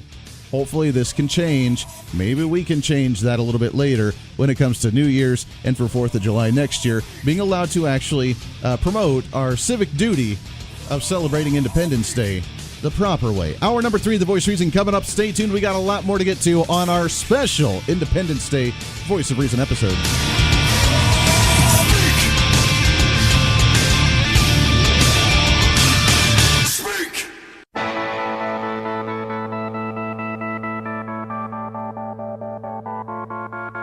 It's time for Reason. If you're going to run as a Republican, then you need to uphold Republican values. Less government, limited taxes, less regulation, understanding the duties of the government. These are things that are the platform of the Republican Party. They've been the platform of the Republican Party for a really long time, and now Republican legislators need to uphold that, respect it, and fight for it, rather than saying they will when they run for office and then turning around and doing something different. This is the Voice of Reason with Andy Hoosier. Then I get on my knees and pray. We don't get fooled again. Don't get fooled again. That's what I'm talking about. Welcome into the Voice of Reason, hour number 3. The Voice of Reason broadcasting live out of the heart of the nation here in Wichita, Kansas on the Big Talker, 1480 on the AM side, 102.5 on the FM side, KQAM. Simulcasting on TV, KGPT TV, channel 2610. It's great to have you along today on a pre-Independence Day Tuesday. As you know, we're not going to be here tomorrow. We're having a little fun today representing patriotism, Americanism, and even nationalism from the original sense of what nationalism actually is. No, it's not a scary thing. Yes, it is something that we should be proud of, that we think our nation is the greatest nation on the face of the earth. That's what we're going to continue to promote because we are, by the way, the most patriotic show in the entire country. 316-721-8255. 316-721-TALK. If you want to join in, you're more than welcome to do so. You can also check us out on Facebook Live, facebook.com/1480 KQAM. I want to shift gears just for a minute here. And as we talk about patriotism and American values and traditionalism and capitalism and free market enterpriseism and constitutionalism, what's the number one thing that we enjoy in the nation? Why do we have people still flooding our borders from all over the world, even trying to come here illegally? Why are they coming here? Because they see the benefits of what the nation has to offer. They still see the opportunity, the American dream, that you can become anything that you want to become, that you have the streets paved with gold, that we have the Statue of Liberty holding its torch up, saying that we welcome you because you can make a better life for you and your family. That's what it's all about here. And the individuals that understand that do not take advantage of that, the individuals that appreciate it, as long as they put in the work and they understand that it's up to them and them alone, they succeed, and they do very well with that. The problem is, though, sometimes we don't have the tools to do so. And as the government continues to try and regulate us and try and keep us down or impose its will on us, then we have less and less and less of a capitalist free market system. But we need to preserve that. In small business, which, by the way, keeps us being able to do what we do on the radio, allows us to get your message out as a small business owner, for individuals, for the listeners to go and buy your products. The circle of life sort of thing here. Small business represents 99% of the workforce and businesses in the United States. That's crazy to think about, that you yourself, you can, by having a taco trailer on the side of the street, by having a lawn mowing business, by starting a retail store, by doing whatever it is you do. You are the small business that drives this force that is America. And to talk about that and more on the show, I'm really excited to have her on. She is a podcaster. She is a speaker. She is an author of her latest book, The Making of a Well-Designed Business. We're really excited to have LuAnn Nigara on the show with us. LuAnn, how are you today? Hi, Andy. Thank you. I'm great. What a fun introduction you do there. Well, thank you. I'm excited today because today being, before 4th of July, the most patriotic time of the year, I'm really excited to wave the flag and to cherish and to enjoy and to appreciate everything that we have to offer. And as we mentioned, small business is really the lifeline, it's truly the lifeline of what America really is, because we have an opportunity to create small business any day of the week. Anybody has that opportunity to do so, which is really unlike any other country on the planet, isn't it? Isn't that the most amazing gift of actually being an American and living here in this country? I agree with you 100%.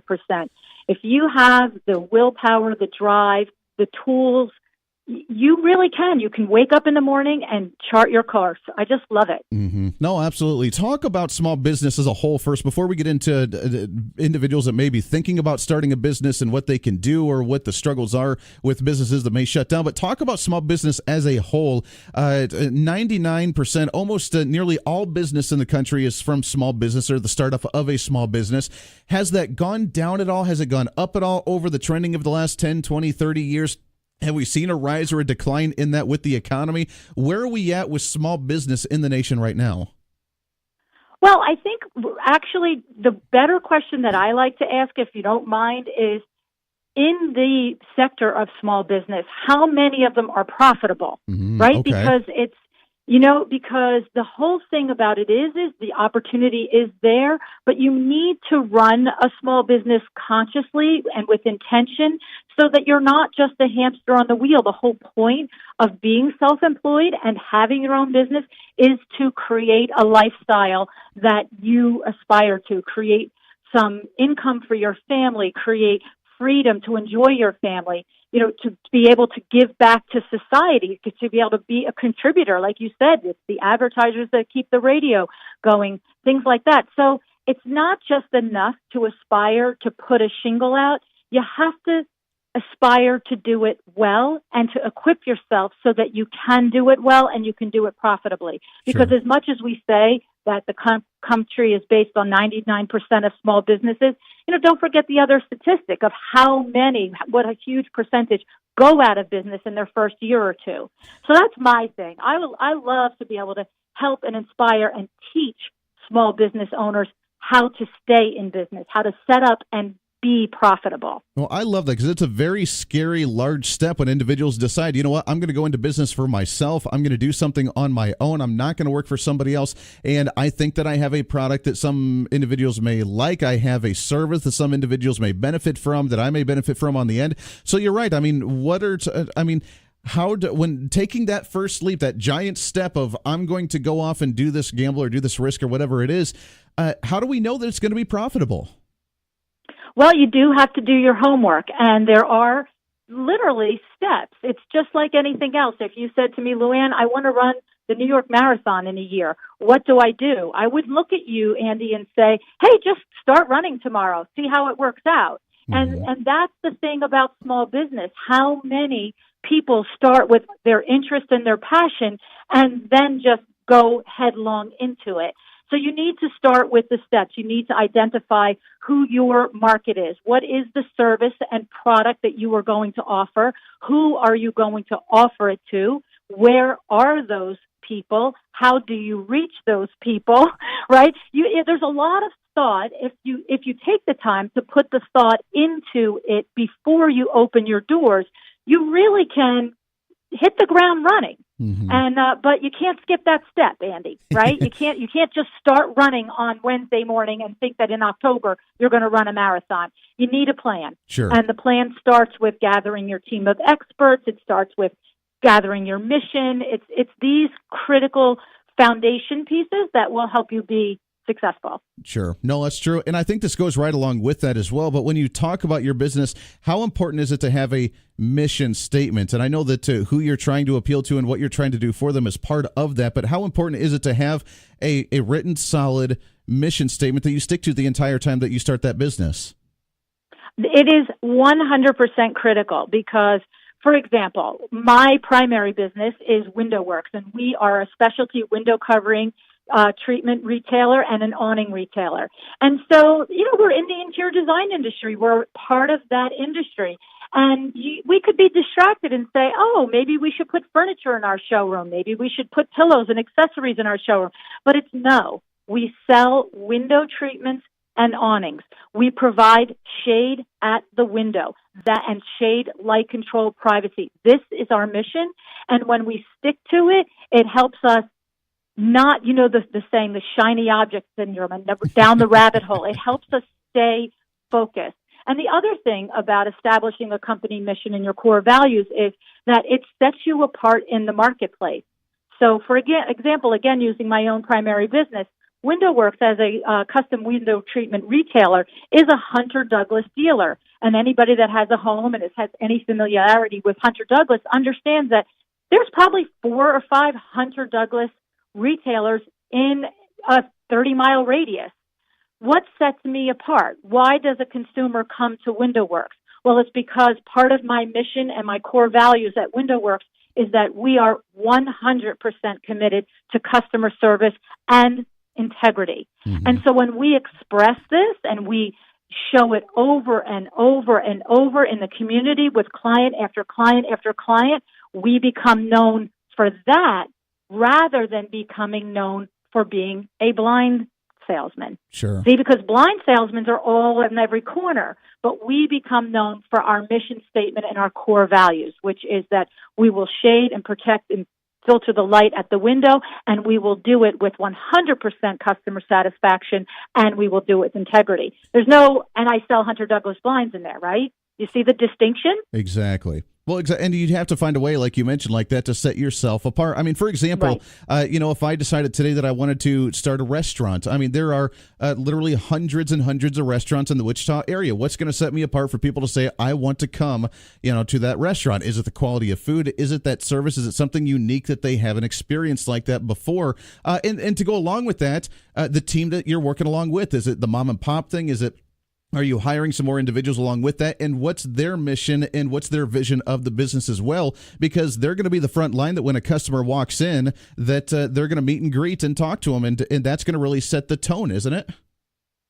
Absolutely. And that's why, as the leader, the owner of your business, you have to be very clear on what your mission and your core values are, because you need to express those to everybody that works in your company, because they have to express it to every person that they touch on behalf of your company.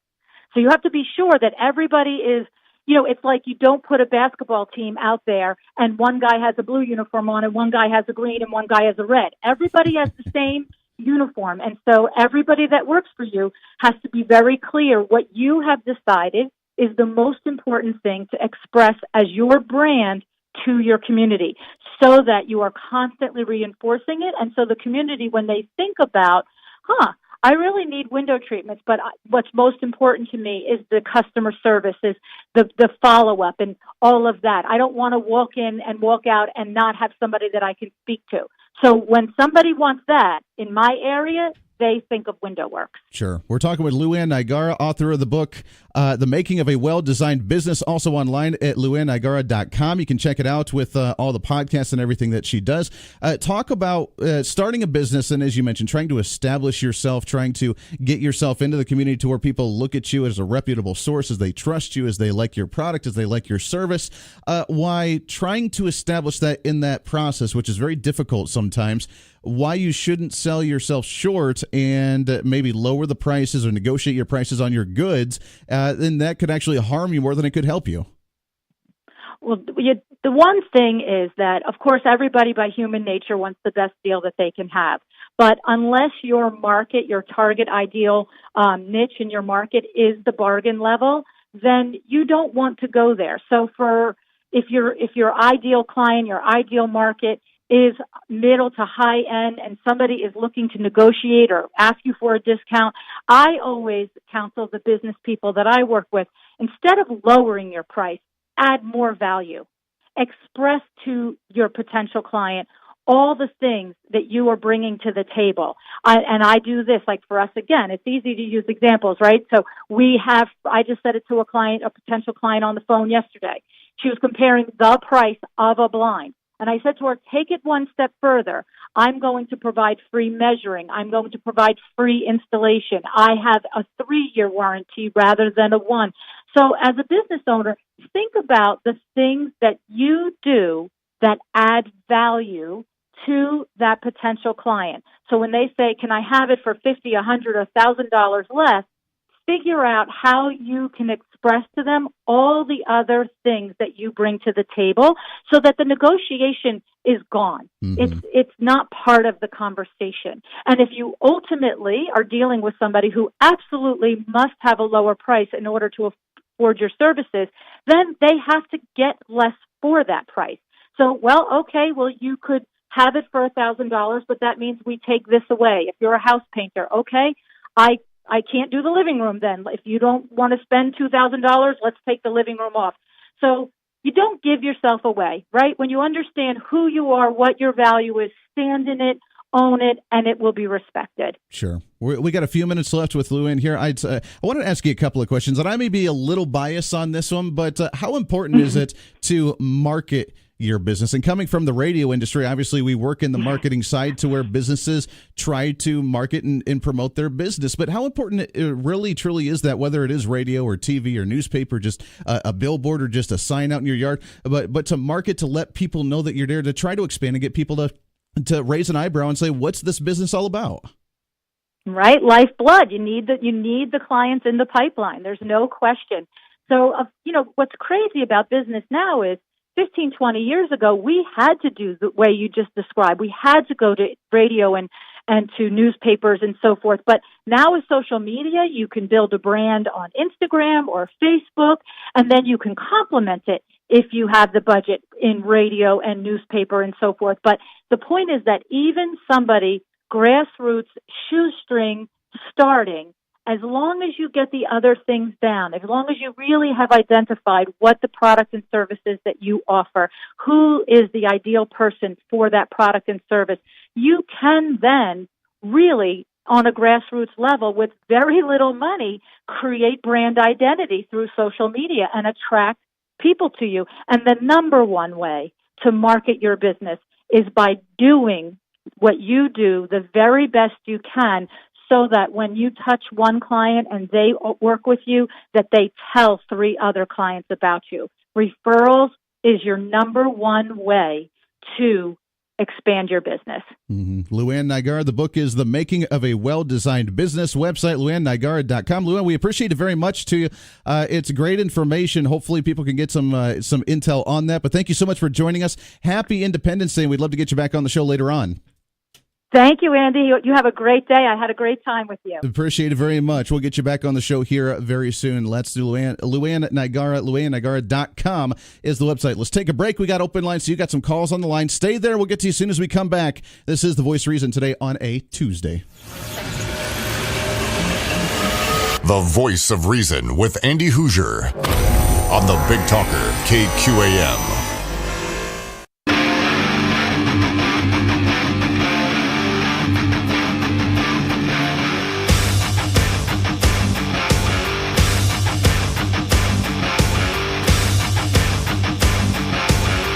Welcome back into the Voice of Reason. 29 minutes past the hour. We got a lot more to get to. Happy pre-Independence Day as we're celebrating. So I'm still torn. I'm still really torn right now. I'm not sure how I should respond to this, or if I should respond at all. As you know, there is still a protest going on at Woodlawn and Central, right at the ICE office here in town, trying to abolish ICE, trying to fight for the lack of separating children from their families and yada, yada, yada. There's a protest going on, and it's right by my house. And I wanted to wake them all up at 5 a.m. by riding my horn as I drove past them this morning, but they were already awake, to my surprise, shocker. I almost want to go down after the show today and just hold a sign across the street. just to see how angry it makes them, I'm still considering this. Why? Because it's my American patriotic duty to represent the silent majority that hates them. We'll talk about that when we come back in more. It's Open Line to you when we come back. Stay here. Got some calls on the line. Don't go anywhere.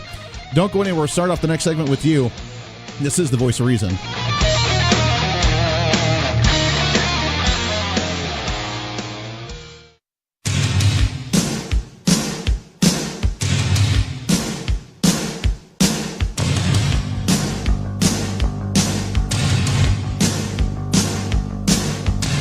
Patriotism is alive and well. The Voice of Reason with Andy Hoosier.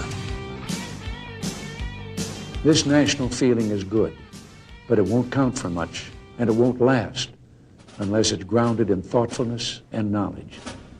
An informed patriotism is what we want. And are we doing a good enough job teaching our children what America is and what she represents in the long history of the world? Those of us who are over 35 or so years of age grew up in a different America.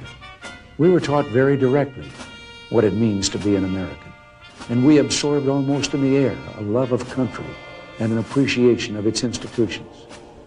If you didn't get these things from your family, you got them from the neighborhood, from the father down the street who fought in Korea, or the family who lost someone at Anzio. Or you could get a sense of patriotism from school. And if all else failed, you could get a sense of patriotism from the popular culture. The movies celebrated democratic values and implicitly reinforced the idea that America was special. TV was like that, too, through the mid-'60s. But now we're about to enter the 90s, and some things have changed. Younger parents aren't sure that an unambivalent appreciation of America is the right thing to teach modern children. And as for those who create the popular culture, well-grounded patriotism is no longer the style. Our spirit is back, but we haven't re-institutionalized it. We've got to do a better job of getting across that America is freedom. Freedom of speech, freedom of religion, freedom of enterprise, and freedom is special and rare. It's fragile. It needs production. So we've got to teach history based not on what's in fashion, but what's important. Why the Pilgrims came here, who Jimmy Doolittle was, and what those 30 seconds over Tokyo meant. You know, 4 years ago, on the 40th anniversary of D-Day, I read a letter from a young woman writing to her late father, who had fought on Omaha Beach. Her name was Lisa Zanata Henn, and she said, "We will always remember. We will never forget what the boys of Normandy did." Well, let's help her keep her word. If we forget what we did, we won't know who we are. I'm warning of an eradication of the American memory that could result ultimately in an erosion of the American spirit. Let's start with some basics. More attention to American history and a greater emphasis on civic ritual. And let me offer lesson number 1 about America. All great change in America begins at the dinner table. So tonight in the kitchen, I hope the talking begins. And children, if your parents hadn't been teaching you what it means to be an American, let them know and nail them on it.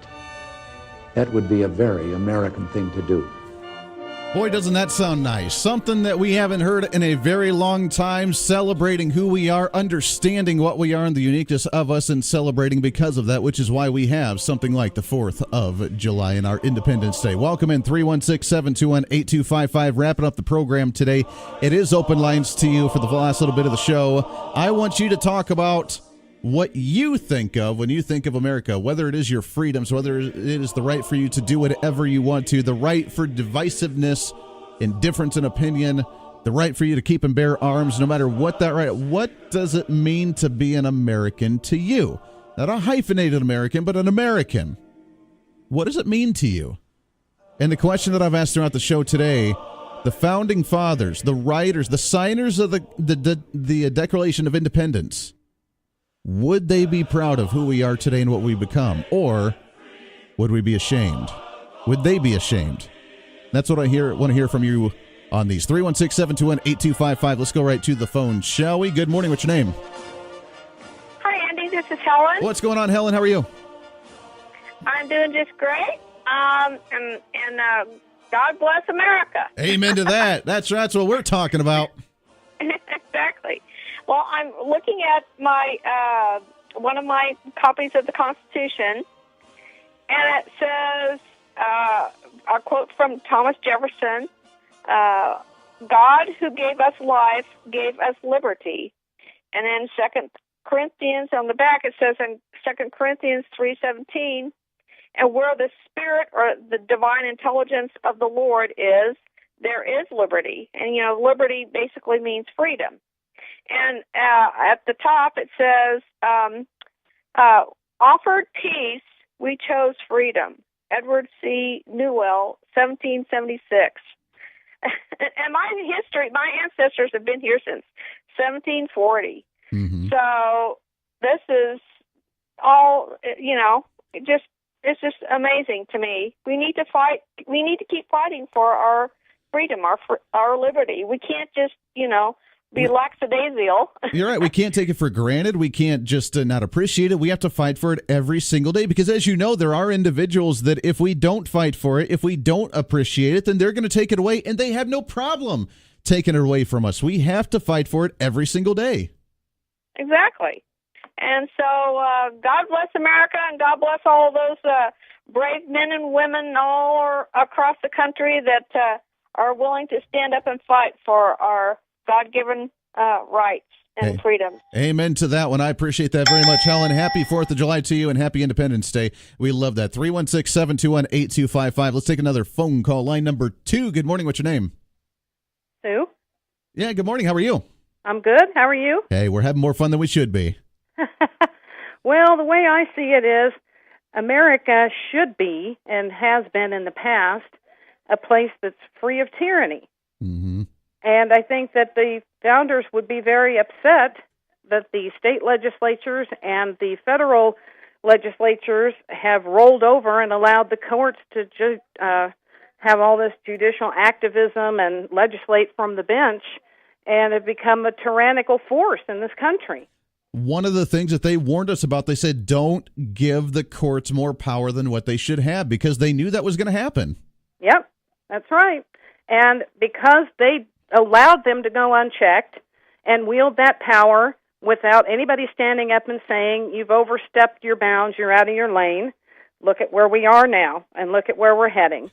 We've reversed the roles in many cases. I mean, we've gave the Supreme Court, the judicial branch, now legislative power with black robes on, which that wasn't supposed to be the intention in any way, shape, or form. People with opinions on these things are not supposed to use their opinions as activism on ways to promote one thing or another in the courts. Not to mention the fact that the state governments, as we mentioned earlier, are supposed to be more powerful than the federal government. It's supposed to be sovereign states that said they wanted to work together to give up and sacrifice minimal parts of their power to allow a centralized federal government in order to do things like international trade, foreign diplomacy, that sort of thing. But it's called federalism, and we don't teach federalism anymore, to where there's the happy cores in between the centralized federal government and sovereign states or territories or whatever else you want to call them under the definition. But in our case, states that are working together with a centralized government, not bowing down and asking permission for this federal government. And when they make a decision,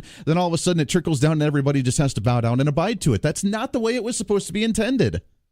Exactly. And when I was in junior high school, they flipped from teaching history to teaching social studies. Yes. And that was the beginning of the end, because you lost all of your civics education, all of your American history education, and people are very ignorant of what this country was founded on and the Constitution and the way that the government is supposed to work.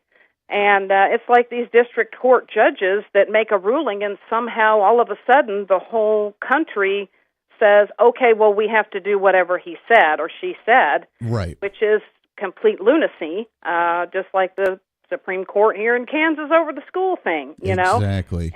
The minute that the legislatures will stand up and say, thank you for your opinion, but we're not going to take your advice this time, and we don't have to take your advice because that's what the Constitution says, then maybe we'll start getting somewhere. But unfortunately, like I've told you before on this show, I don't think we have enough men with enough spine to actually stand up for what they should be standing up for as our representatives. It's an opinion and nothing but an opinion, and that's it, and they can take it or leave it as they wish. I have to ask, in school, as you mentioned, going from the civics class to social studies, which I went under the social studies when I was in school. When they taught you about the form of government that we have, did they teach you that it was a constitutional republic? Did they teach you that it was a democracy? In my school, they taught me that it was a democratic republic, which doesn't make any sense either. But that's what they tried to teach me. What did they try and teach you? And I don't even know what they try and teach today. I'm sure that they try and say that we're a democracy.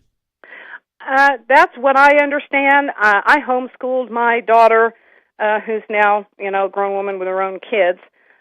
So we got around that problem. But, watching other people's kids and grandkids around me and what I hear coming out of the schools, when I was in school, they really did skim over that as much as possible. I mean, they taught you the truth, but they really focused on the social engineering part of it that they wanted to get into you. And even when I was in high school, government and civics class was a one-semester class. Mm-hmm. There was very little taught. It was a very, very minimal basics of what the Constitution is, basically, and the branches of power and whatever. They want to make sure that they wanted to make sure that they had at least one generation going forward here that were ignorant of these things so that they could put in place all of the things that they've been putting in place, and no one would realize what was happening. And they've accomplished that. We've got a couple of generations behind me now that are completely ignorant of the history of this country and really the history of the world, because it's all become social engineering studies. That is very true. Sue, I love it. I appreciate it very much. Happy 4th of July and happy Independence Day to you and the family. We appreciate that. You're absolutely right. And just as we heard that clip from Ronald Reagan just a little bit ago was, guess what? It used to be the discussion around the dinner table. We used to be teaching that things in America were good. The values, what we had, the good old, the banjo picking, moonshine drinking, apple pie eating Americans. And what the traditions were. And the opportunity that we had, and the fact that people are still trying to get here every single day because they see the opportunity, unlike any other nation on the face of the earth, that we are unique, we are special, we should not apologize, we should not be upset, we should not be angry, we should be thankful that we live in the greatest nation on the face of the earth, regardless, by the way, of gender, regardless of race, regardless of political views, because at the end of the day, we should be able to wave the American flag and say that we're proud of where we came from. And we don't do that. And just as that clip mentioned, that we have forgotten that, and that's why we have individuals that are raised to say we despise this nation, that we're going to kneel every time that we have the American flag being waving, or that we have the national anthem playing. We're going to kneel. We're going to burn the flag. We're going to stomp on it. We're going to walk out. We have no value over that because we don't appreciate it and we don't understand what the importance of that actually is and the significance of that. We don't understand it. When was the last time that you had a civics class in school, in a public school, teach you the meaning of how to properly fold an American flag and what each fold actually represents? Does anybody actually know? I wasn't taught that in school. We folded a flag one time in my social studies class, because they did call it social studies at that time.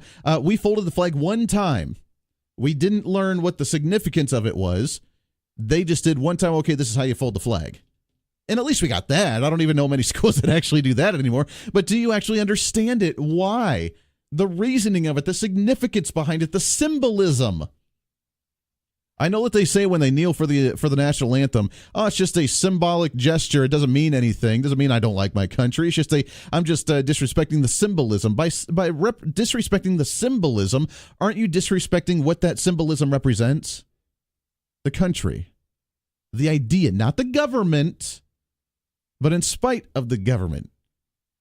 The country run by the people. We just did an interview in the beginning of this hour. About 99% of business in the country is small business, mom and pop businesses. That is the driving force of our nation. No other nation does that because we're unique and we are the country. The government is not the country. When we talk about nationalism and being proud of our nation and thinking that our nation is the best nation on the face of the earth and to hell with everybody else, I truly believe that because I know that they criticize and say, oh, look, that's just a fascist regime like Nazis where they're all standing there hailing to the government. No, we're not bowing down to the government. We're bowing down to the symbolism of what this country represents. The government's not in line with that the majority of the time. They're not in unison with that.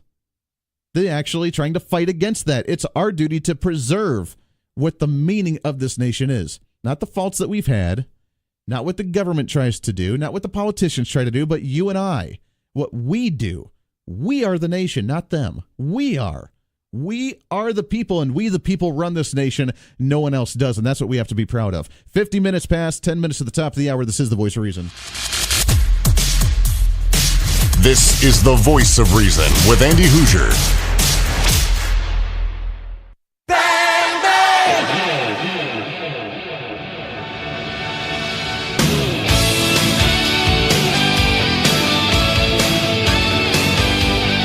Welcome back in, wrapping up the program today, and for a patriotic pre-Independence Day celebration, there is only one way that I know how to wrap up this show today, and that would be with one of the most patriotic songs of all time, but in, of course, Voice of Reason form. It would, of course, be the national anthem. Let's rock it, my friends. The greatness of Zakk Wylde on the Voice of Reason.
There it is right there, my friends, making it happen today on an Independence Day. Go and celebrate, have a little fun. We got to do it, of course, the Voice of Reason style. Unlike any other show on radio, on TV, it does not matter. We are the most patriotic show right here. Everybody have a wonderful 4th of July. We'll be off tomorrow, back at it on Thursday, ready to rock and roll and wrap up the week as we always love to do. And remember, not just this show, but the entire nation. This is yours. It's time to speak up, speak out, speak loud, speak proud, speak the truth, and always speak some reason. Once we do that, maybe we can bring back the greatness again. This is The Voice of Reason. Everybody have a great Independence Day.